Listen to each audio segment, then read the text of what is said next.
یہ ہاتھ جب اٹھتے ہیں اس بارگاہ میں، اور واقعی اپنے آپ کو منگتا بنا کر، سائل بنا کر، بندہ دل سے جب اللہ تعالیٰ سے مانگتا ہے، تو اس سے بڑا وظیفہ کوئی اور نہیں، اس سے بڑا وظیفہ کوئی اور نہیں۔ تو اس کی قدر پہچانو جو اللہ تبارک و تعالیٰ نے دی ہے۔ الدعاء مخ العبادہ، اور بعض میں الدعاء هو العبادہ، دعا خود عبادت ہے۔ تو عبادت بھی ہے، اور ہمارے مشکلات کو دور کرنے کا سب سے مؤثر ذریعہ بھی ہے، سارے وظیفوں سے زیادہ، ساری عملیات سے زیادہ یہ ہے، بشرطے کہ مانگنے والا ہو۔ ایسے ہی الفاظ نہیں رٹ لیے اور بے دھیانی میں کہہ گئے، بلکہ دل سے مانگو، یہ یقین کر کے مانگو کہ دینے والا وہ ہے، یہ یقین کر کے مانگو کہ وہ ضرور دے گا، اس یقین کے ساتھ مانگو، توجہ کے ساتھ مانگو، خشوع اور خضوع کے ساتھ مانگو، تو اس سے بڑا وظیفہ کوئی اور نہیں۔ اور جیسا میں عرض کیا کرتا ہوں کہ باقاعدہ بیٹھ کے جو دعا مانگتے ہیں نماز کے بعد یا کسی، وہ تو اپنی جگہ ہے، چلتے پھرتے مانگتے رہا کرو، رٹ لگا لو مانگنے کی، دل دل میں مانگ لو، یا اللہ یہ کام ہو جائے، یا اللہ یہ کام ہو جائے، یا اللہ یہ کام ہو جائے، رٹ لگا لو، تو اس سے بڑا وظیفہ کوئی اور نہیں۔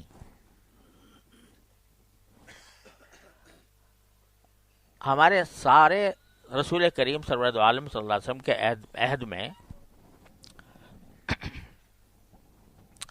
مجھے یاد نہیں پڑتا، ہو سکتا ہے کہیں ہو کہ صحابہ کرام آ کے رسول کریم صلی اللہ علیہ وسلم سے سبھی کچھ معلوم کرتے تھے، کبھی یہ مجھے یاد نہیں کہ حضور یا رسول اللہ صلی اللہ علیہ وسلم آپ میرے باغ میں پوری فصل اچھی طرح پک نہیں رہی ہے، اندیشہ ہے کہ بابا لوٹ جائے گی، تو کوئی وظیفہ بتا دیجیے اس کا کرنے کا، کوئی تعویذ دے دیجیے میں لٹکا دوں وہاں جا کے۔ مجھے تو کوئی یاد نہیں ایسا واقعہ پوری سیرت میں، یا فلاں چیز ہو گئے، مجھے فلاں مقصد میں چاہتا ہوں کہ میری کامیابی ہو جائے، کوئی تعویذ لکھ کے دے دیجیے، کوئی مجھے وظیفہ بتا دیجیے، کوئی ایسا عمل بتا دیجیے جس کے ذریعے میرا یہ مقصد حاصل ہو جائے۔ مجھے یاد نہیں کہ پورے ذخیر حدیث میں کہیں اس قسم کا سوال کیا ہو صحابہ کرام نے۔ ہاں یہ ضرور پوچھتے تھے کہ جو ہے یہ کام جو کر رہا ہوں یہ حلال ہے یا حرام ہے، یہ جائز ہے ناجائز ہے، یہ ضرور پوچھتے تھے۔ جو اپنی عملی زندگی سے متعلق ہیں ان کے بارے میں سوالات پوچھتے تھے، لیکن مجھے یاد نہیں کہ کوئی وظیفہ پوچھا ہو کہ آپ بتا دیجئے کون سی آیتیں پڑھا کروں فلاں مقصد کے لیے۔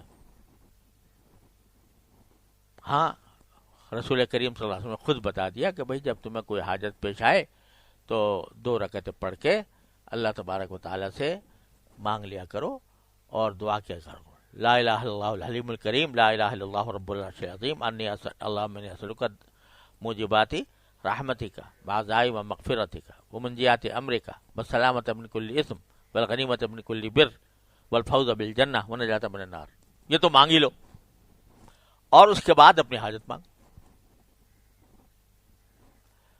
اور تو اور روایات میں یہ بھی آتا ہے کہ حضور نے یہ تلقین فرمائی، ربنا آتنا فی الدنیا کذا و کذا،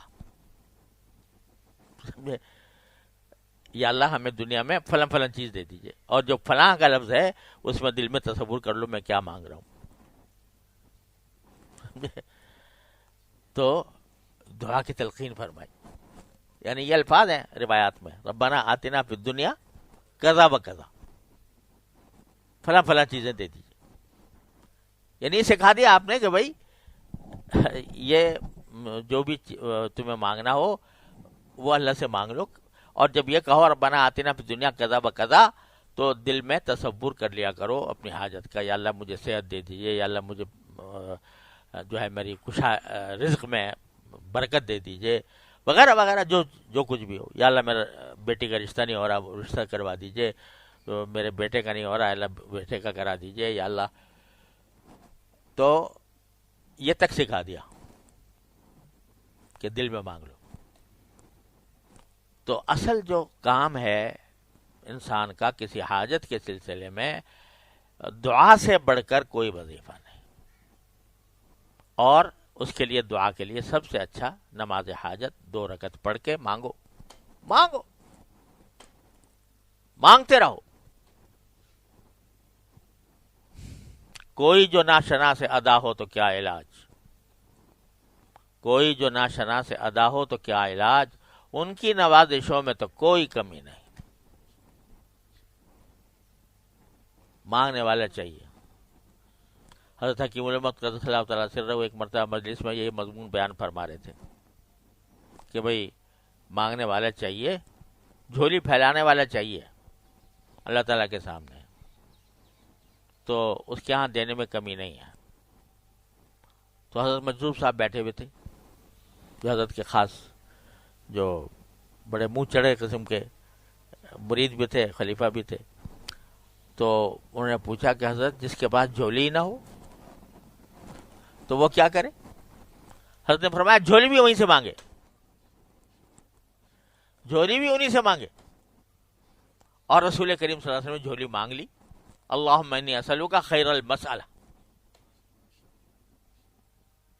اے اللہ میں آپ سے سوال کرتا ہوں اچھی دعا کرنے کا،